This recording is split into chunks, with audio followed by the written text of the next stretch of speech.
पुण्यात एका बापानं आपल्या दोन मुलाला फिरायला नेलं. फिरायला जाताना दोन्ही लेकरं आनंदात होते. ते वडिलांसोबत फिरायला गेले, पण सायंकाळी घरी येताना बाप एकटाच घरी परतला. सोबत दोन्ही मुलं नव्हती. त्यांनी घरच्यांना खोटं काहीतरी सांगितलं आणि शांतपणे घरात झोपला. दुसऱ्या दिवशी सकाळी पुणे नाशिक महामार्गावर एक 5 वर्षाचा मुलगा एकटाच रडत उभा होता. त्याच्या डोळ्यात भीती आहे, तोंडाने एकच गोष्ट बोलत होता, माझे बाबा कुठे गेले आणि माझी बहीण कुठे गेली. तर काय आहे हे प्रकरण, त्या मुलीच्या बहिणीचे काय झाले, पोलिसांनी आरोपीला पकडलं का आणि तपासात कोणती धक्कादायक माहिती समोर आली, सविस्तर पाहू या व्हिडिओच्या माध्यमातून. नमस्कार, मी पंकज आणि तुम्ही पाहताय कसं काय. पुण्याच्या जुन्नर तालुक्यात आळेफाटा परिसर आहे. शहराच्या गजबटापासून थोडा दूर डोंगराळ आणि जंगलाने वाढलेला हा परिसर असून 7 मे 2026 रोजी सकाळी या भागातल्या पोलीस स्टेशनमध्ये एक धक्कादायक प्रकरण उघड झालं. त्याआधी काही तास जे घडलं होतं ते ऐकून कोणाच्याही अंगावर काटा येईल. नरसापूर प्रकरण, पर्वती प्रकरण यांनी आधीच पुणे हादरलेलं असताना या नव्या घटनेनं जिल्ह्यात मोठा धक्का दिला. बुधवारी सकाळी वडगाव आनंदगावचे पोलीस पाटील एका छोट्या मुलाला घेऊन आळेफाटा पोलीस स्टेशनमध्ये आले.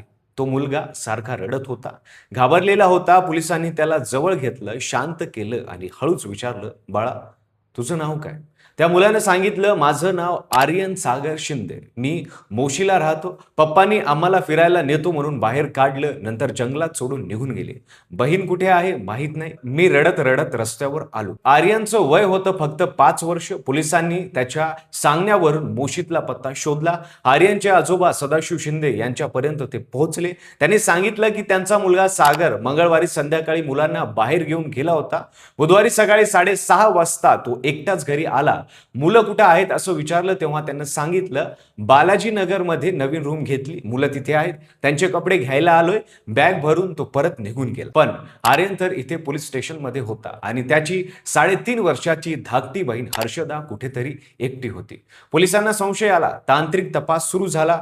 मोबाईल लोकेशन, सीसीटीव्ही आणि स्थानिक माहितीच्या आधारे सागर शिंदेला चाकण परिसरात ताब्यात घेण्यात आलं. तो एका चहाच्या डबरीवर अगदी निवांतपणे बसला होता. पोलीस स्टेशनमध्ये चौकशी सुरू झाली. सागरने सांगितलेली कहाणी ऐकून तपास अधिकाऱ्यांनाही धक्का बसला.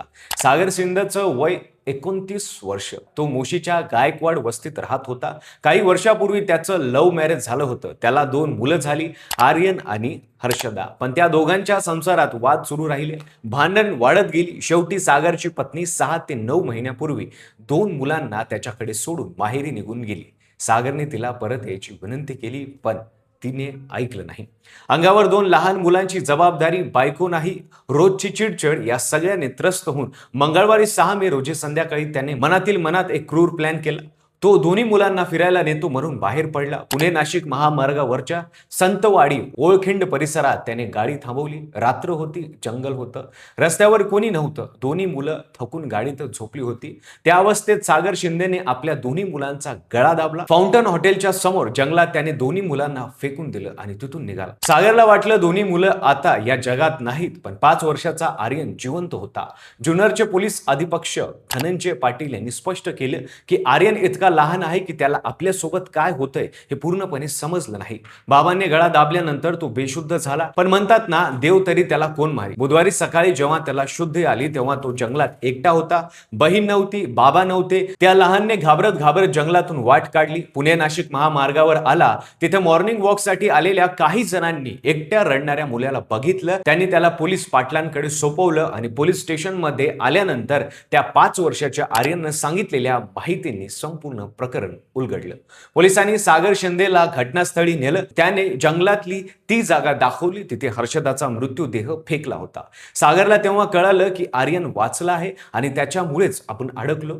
हर्षदाचा मृत्यूदेह पोस्टमॉर्टमसाठी पाठवण्यात आला. सागर शिंदेला अटक करण्यात आली. पोलीस निरीक्षक विश्वास जाधव आणि सहाय्यक पोलीस निरीक्षक अमोल पन्हाळकर यांच्या देखरेखीखाली तपास सुरू आहे. सागरने फक्त वैवाहिक वादातूनच हे केलं की त्यामागे आणखी काही कारण आहे याचाही शोध सुरू झालाय.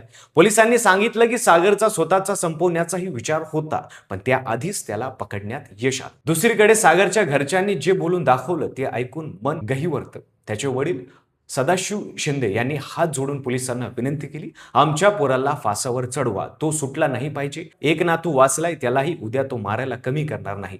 आम्हाला पण त्यांच्यापासून धोका आहे, त्याला परत आमच्याकडे पाठवू नका. स्वतःच्या मुलाचे हे रूप पाहून स्वतःच्या कुटुंबाने त्याच्यापासून अंतर मागितलं. आर्यन आज सुरक्षित आहे. त्या लहान जीवाला अजूनही नक्की काय झालं हे कळत नाही. बाबांनी काय केलं हे त्याला माहिती नाही. बहीण का नाही याचं उत्तर त्याला कोण देणार? पुण्यात गुन्हेगारी वाढते हे खरं आहे, पण हे प्रकरण त्याच्याही पलीकडे आहे. जिथे मुलांना सुरक्षित वाटायला हवं तिथेच त्यांच्यावर हल्ला झाला. आज एक बाप जेलमध्ये आहे, एक मुलगी जगाला सोडून दिली आणि एक 5 वर्षाचा मुलगा मोठा होईल तेव्हा त्याला ते सांगावं लागेल. ते सांगणं किती कठीण असेल. आपल्याला या प्रकरणाबद्दल काय वाटतं ते कमेंटमध्ये नक्की सांगा. व्हिडिओ आवडला असेल तर लाईक करा. चॅनलवर नवीन असाल तर चॅनलला सबस्क्राईब करायला विसरू नका आणि पाहत रहा फक्त कसं काय.